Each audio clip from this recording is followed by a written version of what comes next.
Ang kwento ni Tomby. Ang kwentong ito ay hango sa totoong buhay. Mula ito sa isa nating tagapakinig. Karanasan ito ni Arong. Walang eksaktong taon. Probinsya ng Tacloban. Nagmula sa pamilya na sundalo ang propesyon nitong si Arong. Mula sa ama, maging sa apat na nakakatandang kapatid. 5 taon itong nanilbihan sa kasaluksulukang bahagi ng Mindanao na destino para tutukan ang isyu tungkol sa mga rebelde. Nakikipaglaban din ang ama at mga kapatid sa ibang bahagi ng bansa.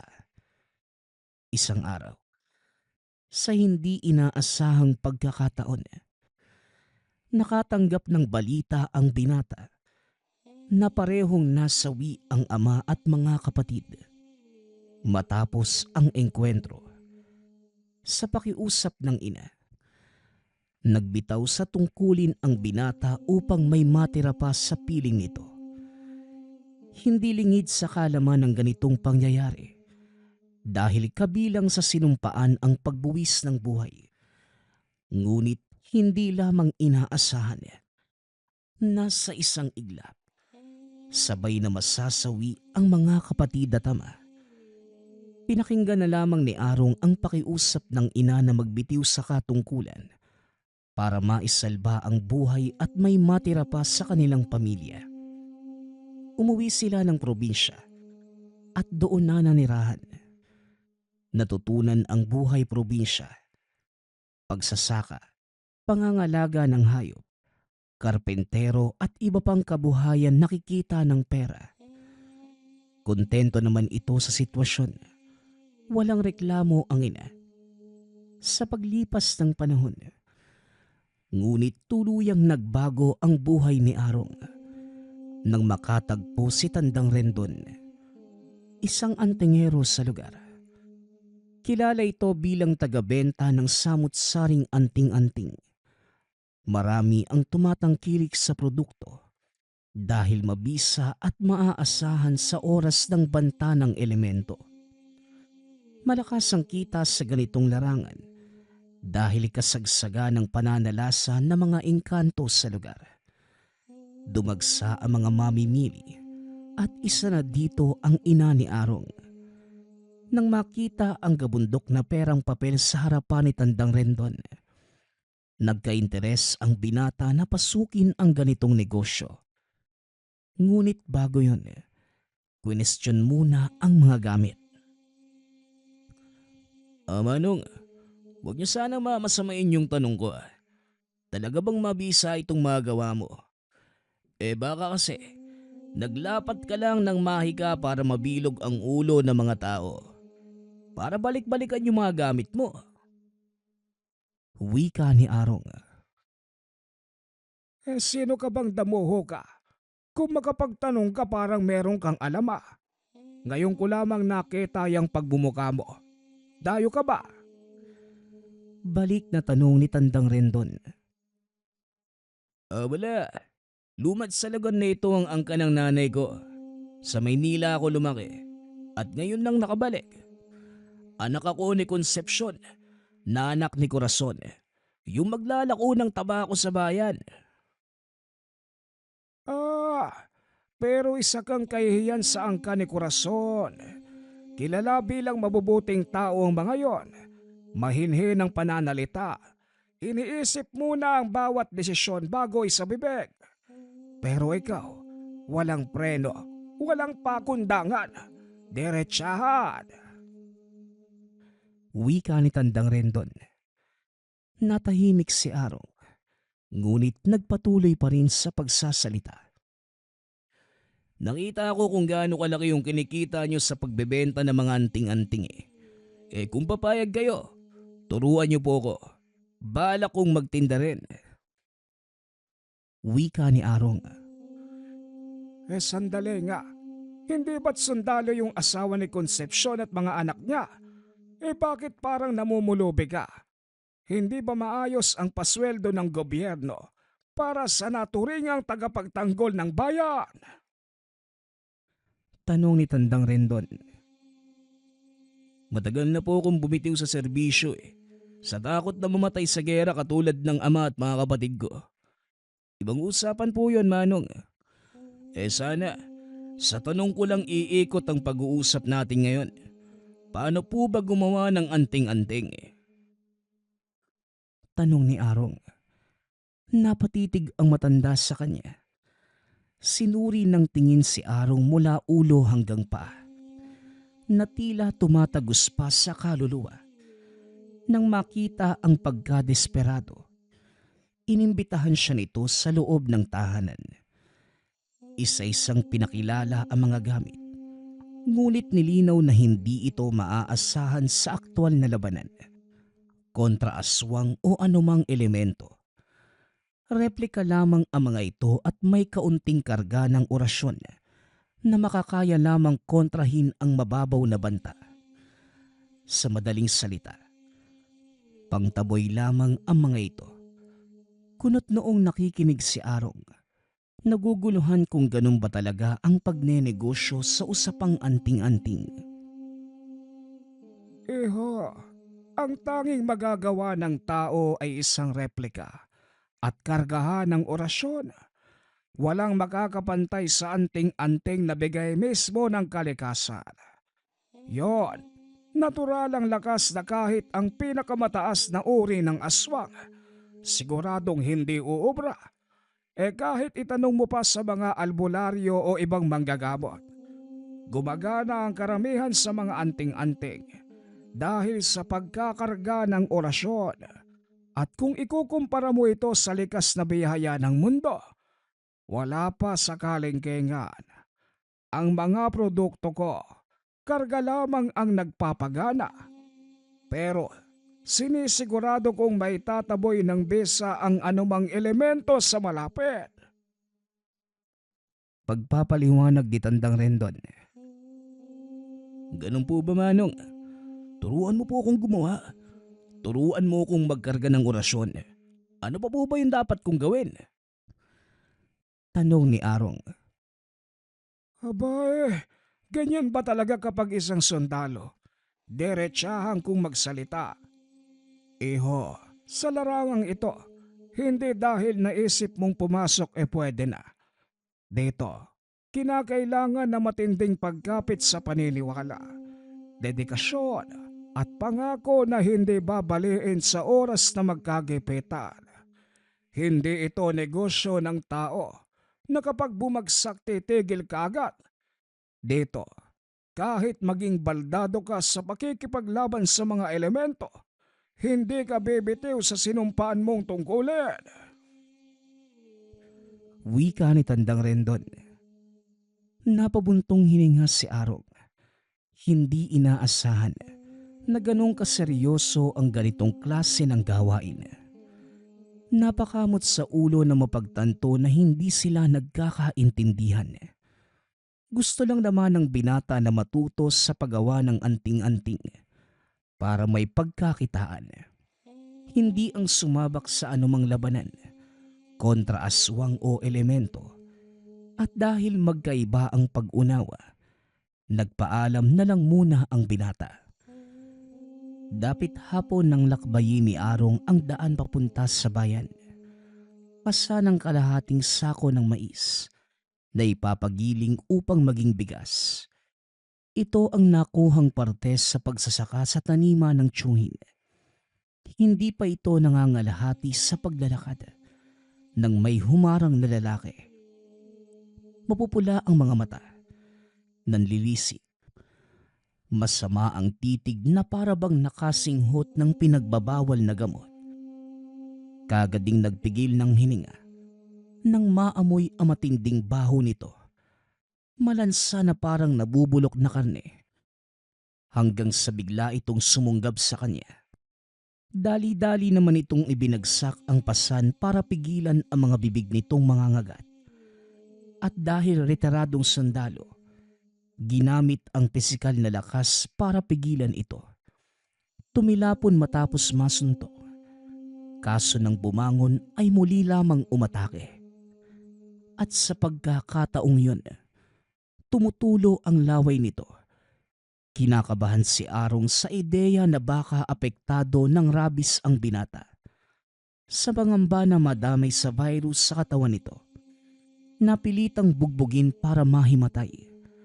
At nang tuluyang mangyari, itinali sa puno gamit ang nahablot na baging sa kakawian. At pagkarating sa unahan, sinabihan ang mga tambay sa tindahan at sinabing sila na ang magbantay sa binata at kung maaari, isupulong sa barangay.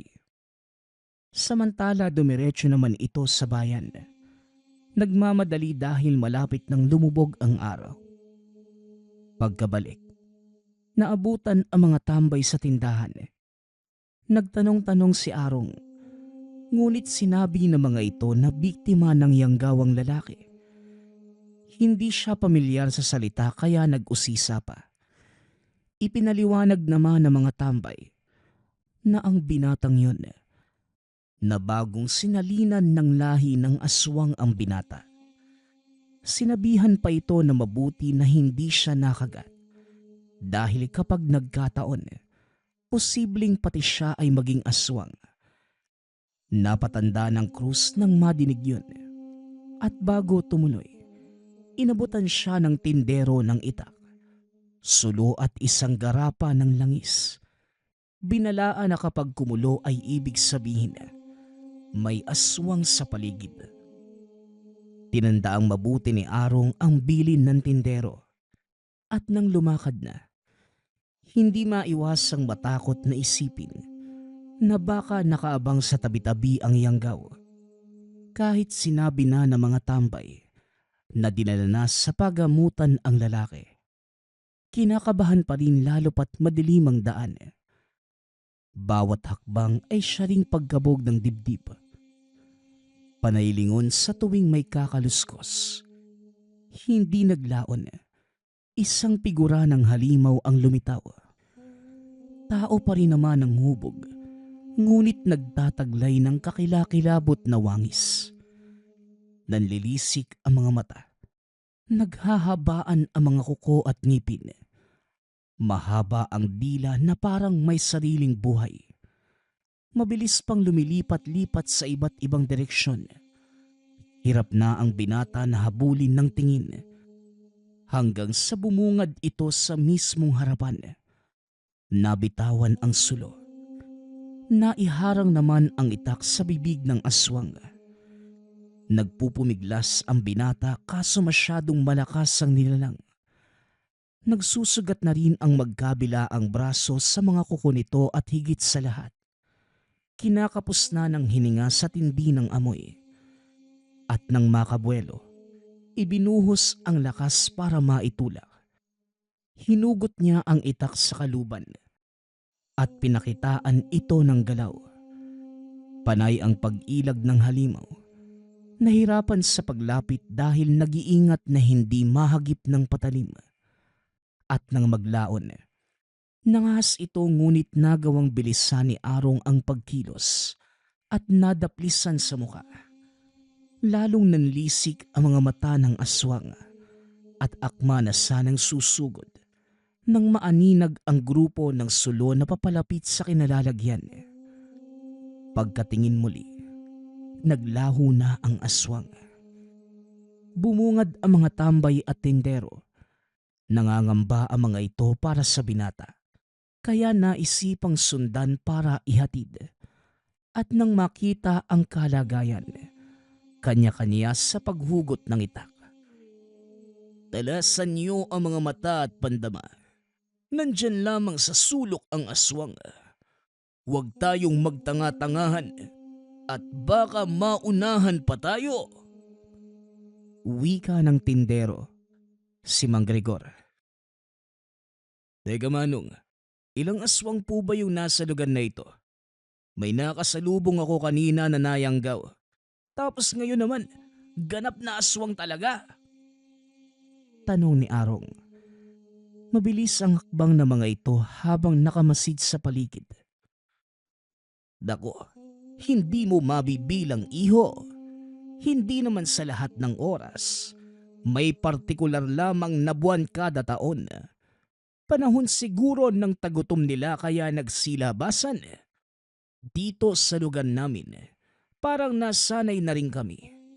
Kaya kapag panahon ng aswang, iba yung pag-iingat kagad. At total hindi ka pa naman ganong katagal dito. Ihahatid ka muna namin. Iwasan mo na rin muna ang paglabas sa gabi sa buwang ito. Dahil marami talagang pagala-galang aswang. Pagpapaliwanag ni Mang Gregor. Sa kabutihang palad, nakarating ng tahanan na hindi nasundan ang pag-atake. Laking pasasalamat ni Arong sa grupo ni Mang Gregor. Nagpaalam na rin ang mga ito bago lumalim ang gabi. Dahil sa naganap, napag-isip-isip ni Arong na ituloy ang balak na matutunan ang tungkol sa mga anting-anting. Sapat na dahilan na ang kinasangkutan para aralin ang pamamaraan para makalaban. Kinabukasan, pagsikat ng araw, pumunta ito sa tahanan ni Tandang Rendon. Naabutan nito ang matanda na kinakargahan ng orasyon ang mga gamit. Ay nako, nandito na naman ang retiradong sundalo. Ano namang may paglilingkod ko sa'yo, iho? Tanong ni Tandang Rendon, halata sa boses na naiinis. Manong, may nakainkwentro kong aswang kagabi. Hindi madali yung pinagdaanan ko kaya gusto ko sanang matutunan yung bagay na magliligtas sa akin sa oras ng panganib. Hayaan nyo na pong matuto ko sa inyo. Tugon ni Arong. Napatitig si Tandang Rendon. Lumipas ang ilang segundo bago nagsalita. Ano ka mo?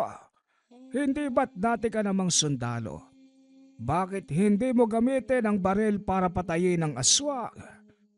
Malakas ka. Halata naman sa pangangatawan mo. Bakit hindi mo nalang bugbugin hanggang sa madurog? Pangaasa ni Tandang Rendon. Si Arong naman ngayon ang natahimik. Hinuhulaan kung sadya ba ang pagkakasabi ng matanda o sinusubukan lamang siya.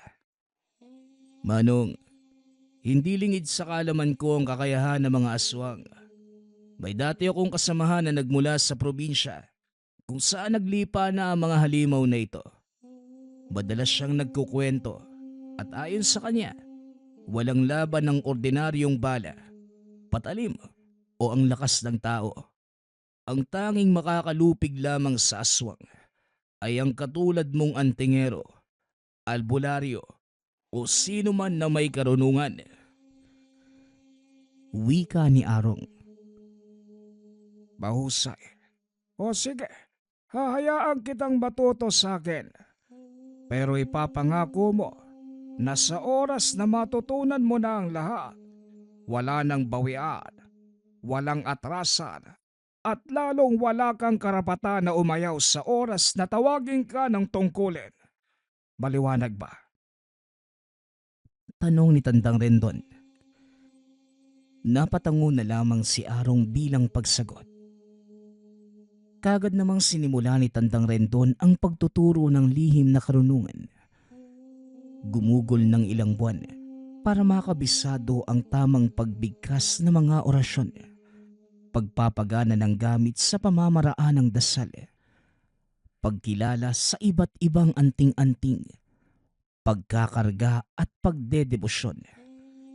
Hindi na sila dumako sa pisikal na laban dahil tiwala naman si Tandang Rendon sa kakayahan ng binata, lalo pat isa itong dating sundalo. Sa huling araw ng pag-aaral ni Arong, isang libreta at medalyon ang binigay bilang kabayaran ng pagpupursigi ng binata para matutunan ang lahat.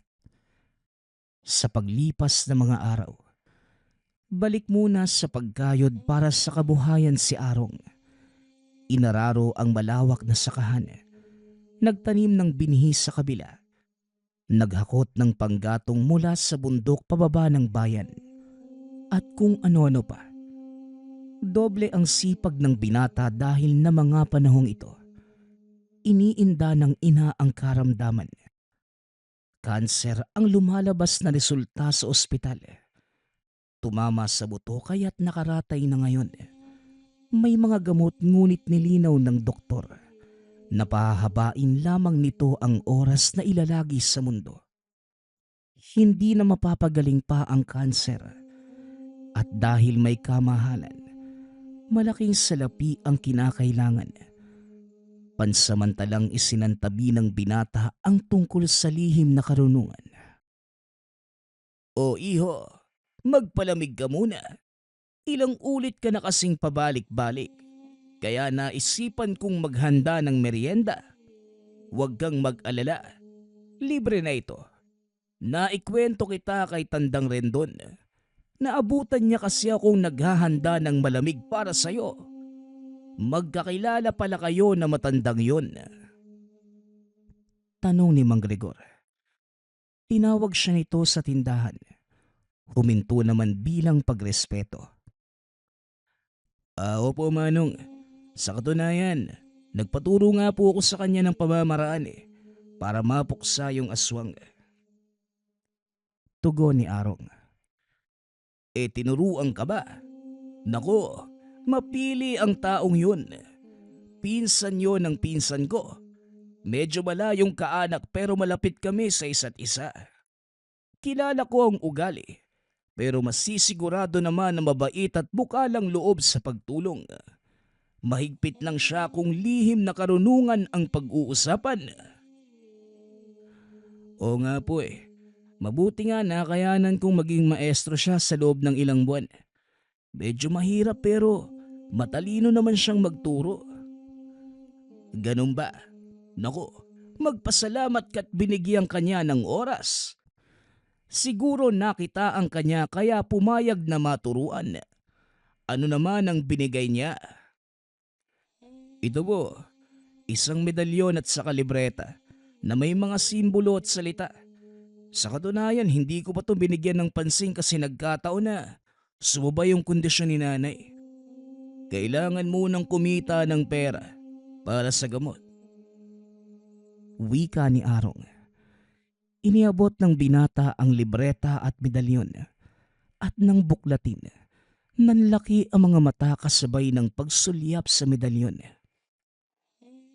Aba, ito ang medalyon ng Satur Coronados. Pinakamataas na uri ng medalyon dahil hindi lang ito nagmula sa kanan, may basbas din ito ng langit. Magdebosyon ka para mapagana ang bisa ng medalyon. Iho, matitiyak ang kaligtasan mo kapag nagkaisa ang pagkatao mo at ang gamit. Simulan mo na ang pagdedebosyon ngayon para sa susunod na mga araw mararamdaman mo na ang taglay nitong lakas. Wika ni Mang Gregor. Nakaramdam naman ng tuwa si Arong sa sinabi ng matanda. Nagmamadali ito sa pag-uwi at sinimulan na ang debosyon. Araw-araw hanggang sa sumapit ang oras na napagana na ang medalyon. Mabilis namang nagkasundo ang enerhiya nito at ng kanya. Nag-uumapaw ang bisa, kasabay ng hatid na pakiramdam, kagaanan ng kalooban at matiwasay na daloy ng lakas. Kinagabihan, nagamit kagad ng binata ang medalyon nang merong magtangkas sa buhay ng sakiting ina. Isang aswang na kung tawagin ay maninilong. Ang aswang na ito ay tanging sakitin at yung malapit ng mamatay ang paboritong biktima. Tinawag itong maninilong dahil sa silong ng tahanan madalas namamataan kung saan banda nakapwesto ang pakay na biktima. Mahaba ang dila nito na may kakayahang maging mas manipis kagaya ng sinulit. Tatago sa sahig, kokonekta sa katawan ng tao at unti-unting hihigupin ang lakas hanggang sa malagutan. Pinaniniwalaan din na ang aswang na ito ang nasa likod ng biglaang pagkamatay ng mga pasyente kahit mahabang oras pa sana ang itatagal. 10 oras nang maalimpungatan si Arong. Nagiinit ang medalyon. Nakasilid lamang ito sa bulsa. Nakalimutang hugutin. Naalerto sa senyales na binibigay. Pinakiramdaman ng paligid hanggang sa namataan ng aswang doon sa may siwang ng sahig. Gumagapang papunta sa kinalalagyan ng ina. Nang walang ano-ano'y, humugot ito ng itak at palihim na lumabas. Bumulong ng orasyon ang binata para paganahin ang sabulag. Hinawakan sa binti ang aswang. Kinaladkad palayo ng tahanan. Sa kakahuyan ito dinala at walang patawad na kinitila ng buhay. Gulong-gulo ang nilalang dahil may humahagupit sa kanya ngunit walang nakikita. Hindi man lamang nakapalag hanggang sa nalagutan. Sa hindi inaasahang pagkakataon, nakasalubong nito si Tandang Rendon. Kagagaling lamang nito sa panunugis, doon naman sa kabilang lugar. At dahil nagpang-abot ang dalawa, nagkaayaan sila ng inuman. Ikwinento ng binata ang karanasan sa medalyon. Natutuwa naman ang matanda habang nakikinig. Ganyan din ako noong unang nahawakan ko ang medalyon. Kailangang handa ka palagi dahil madalas siyang nambibigla. Basta-basta nagbibigay senyales kahit ang aswang ay nasa kabilang sityo. Malawak kasi ang pang-amoy, kaya walang elemento na makakalusot kahit nasa malayo. Nga pala, siguraduhin mong mababantayan mo 24 oras ang nanay mo. Ganyang kalagayan ng paborito ng maninelo. Alam mo na ang tungkol sa aswang na ito. Ito yung niligpit mo kanina. Wika ni Tandang Rendon. Oo nga po eh. Nagpapasalamat ako sa binigay niyong medalyon eh. Kasi kung hindi dahil dito, hindi ko na alam kung anong kalalagyan ni nanay. Gamit pa mismo yung gumising sa akin para iligtas yung nanay ko. Eh siya nga po pala. Ikaw din ba? May tinatangan kang medalyon? Oo, kagaya rin ng sayo. Sa Tor Coronados, dumaan na sa ilang henerasyon ng pamilya namin. Pero natatandaan ko pa ang pasalin-salin na kwento ng mga ninuno ko tungkol sa pinagmula ng medalyon. Eh kung tawagin pa'y kambal na sa Tor, dahil dalawa noong ibinigay ng isang obispo. Pinalad na makapagtrabaho sa Batikano ang ninuno ko. Nagsimula bilang sakristan hanggang sa naging pastor. Mula sa sitwasyon na palipat-lipat ng simbahan dito sa bansa, maswerteng napili na magsilbi sa simbahang Katoliko ng Batikano. May nakilala siyang obispo. Hindi na pinangalanan kung sino.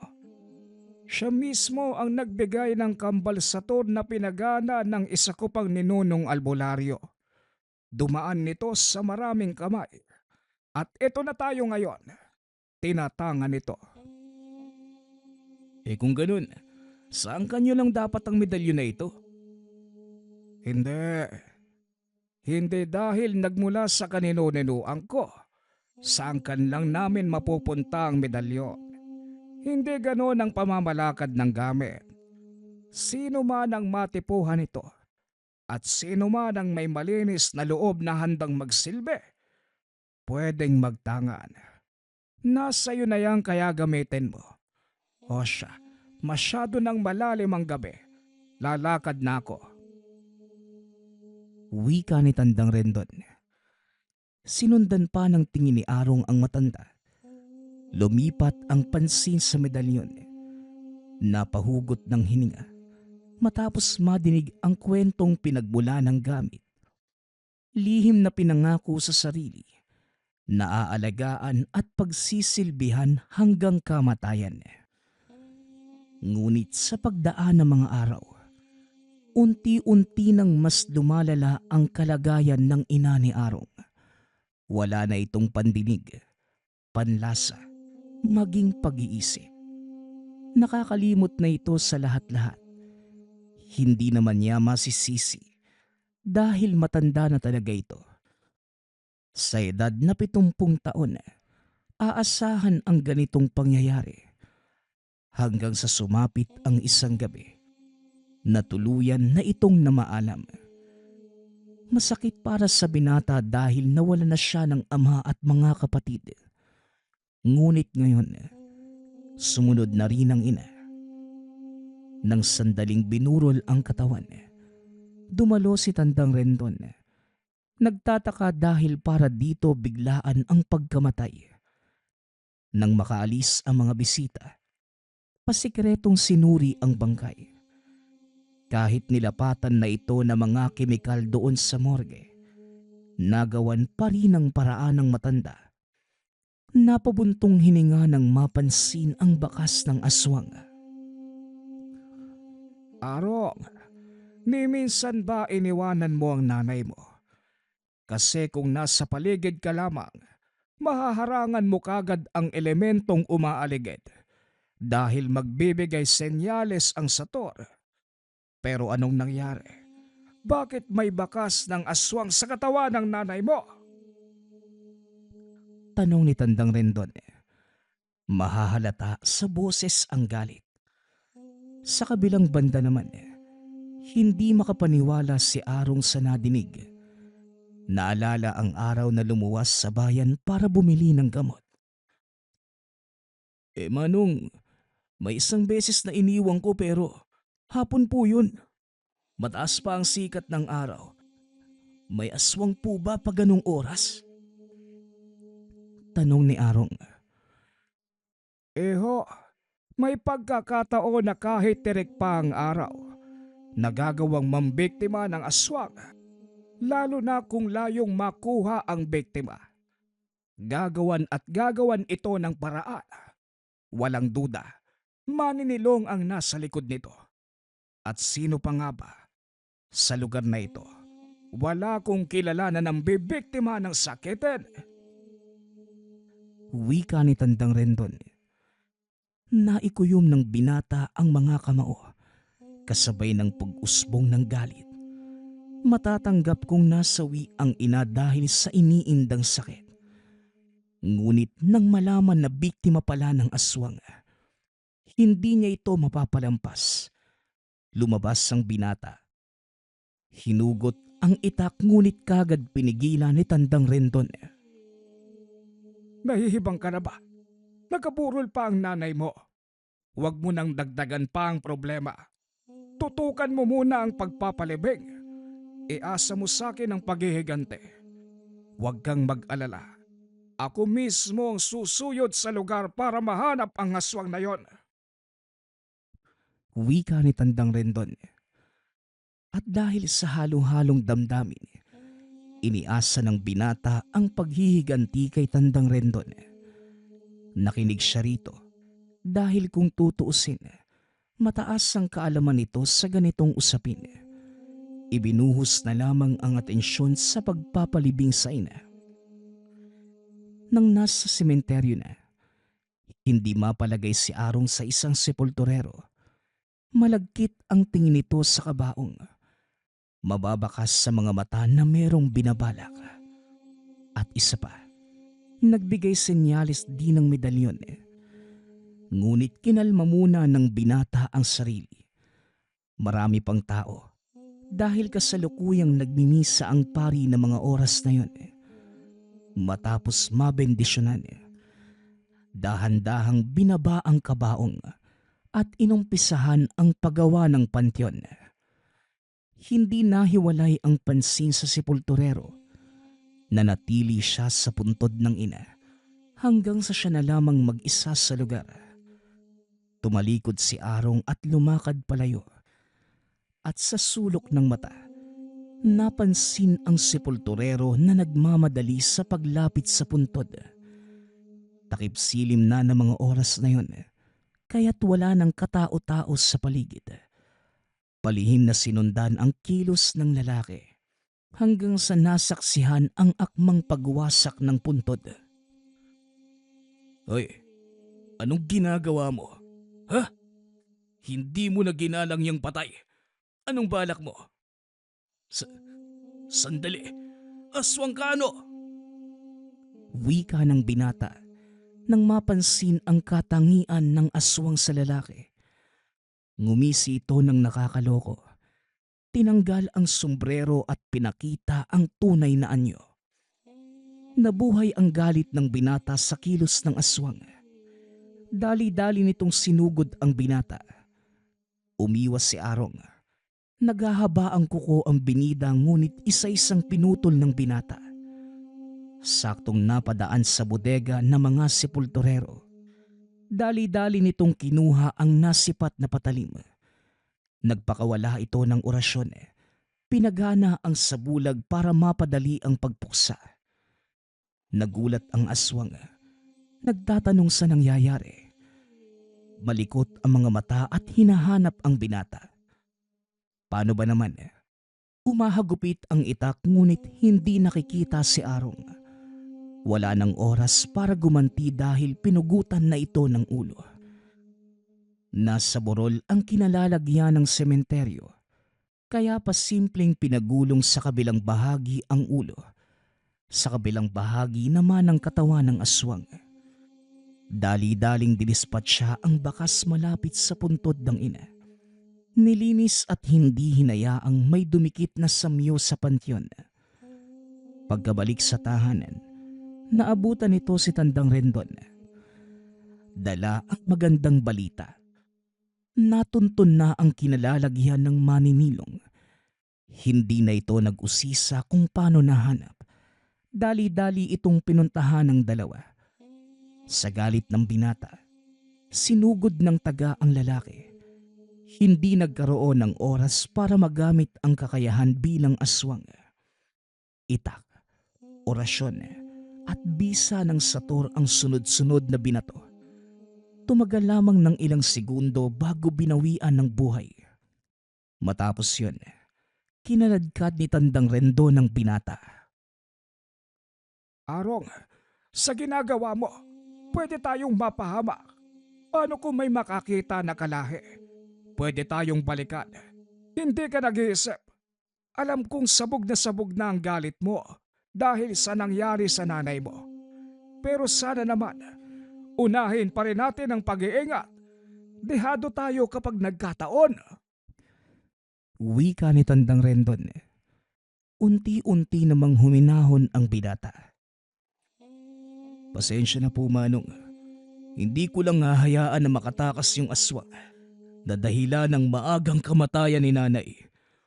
Mahaba-habang panahon pa sana ang pagsasama namin. Pero dahil sa lecheng aswang na yon, wala na. Pasensya na po, Manong. Mag-iisip na po ako sa susunod. Tugon ni Arong. O siya, hayaan mo na. Umuwi ka na muna at magpahinga. Muling wika ng matanda. Hanggang sa lumipas ang panahon, dahil mag-isa na rin sa buhay, napagpasyahan ni Arong na bumalik sa serbisyo. Kinausap niya si Tandang Rendon tungkol dito. Wala na ring pipigil sa pasya ng binata. Kaya nagbalik loob ito sa pagiging sundalo. Isinuuli niya ang medalyon at ang libreta ngunit hindi na tinanggap na matanda. Ayon dito, magagamit ito ng binata sa bagong landas na tatahakin. Nilinaw rin na hindi lang sa labanan ng aswang at elemento gagana ang medalyon. Malaking tulong sa pakikipagtuo sa digmaan na nagsiliparan ang mga bala at kanyon. Noong una, hindi pa ito naunawaan ni Arong. Ngunit nang dumukot ng barilang matanda at pinaputukan siya sa binti, dito lamang naintindihan ang ibig sabihin. Kinabukasan, dali-dali itong bumalik sa kampo. Kinausap ang nasa katungkulan ng militar. Natuwa naman ito. dahil isa si Arong sa maaasahan. Sakto din na nangangailangan ng dagdag na sundalo para sa pakikipaglaban kontra malalaking grupo ng rebelde sa kalupaan ng Mindanao. Doon pinadala ang binata kasama ang iba pa. Sa unang pagsalang, balak agad ang sumalubong sa kanya. Kung hindi dahil sa tangan niyang medalyon, makakasama na ang pamilya sa kabilang buhay. Ito din ang dahilan kung bakit nagawang lusubin ni Arong ang kuta ng kalaban at ubusin ang nagtatago sa kuta. Siya mismo ang umubos sa grupo. Dinala ang ulo ng leader pagbalik. Hindi maintindihan ng matataas na opisyal kung paano nagawa ng binata. Ngunit hindi na yon alintana. Ang importante sa kanila, nagawang talunin ang kalaban. Muling pinadala si Arong sa kabilang panig ng bansa para sugpuin ang pananalasa ng rebelde. Para itong tangke de gera na nauuna sa digmaan, habang ang daan-daang kasamahan nasa likuran lamang niya, nagtatago para hindi matamaan ng balang ligaw. Samantalang ang binata naman, baliwala ang mga bala. Nararamdaman niya ang paglapat sa balat ngunit hanggang doon na lamang. May mga pagkakataon pa, nasa dinami-rami ng pinadalang sundalo, siya na lamang ang natitirang buhay. Lahat ng ito ay dahil sa tinatangan niya na medalyon na kambal na Sator Coronados. Nagpapasalamat nga pala ako sa lahat ng sumusuporta sa ating channel. Nawa ay patuloy niyong suportahan at pakinggan ang ating mga kwento. Hanggang sa muling pakikinig. Paalam.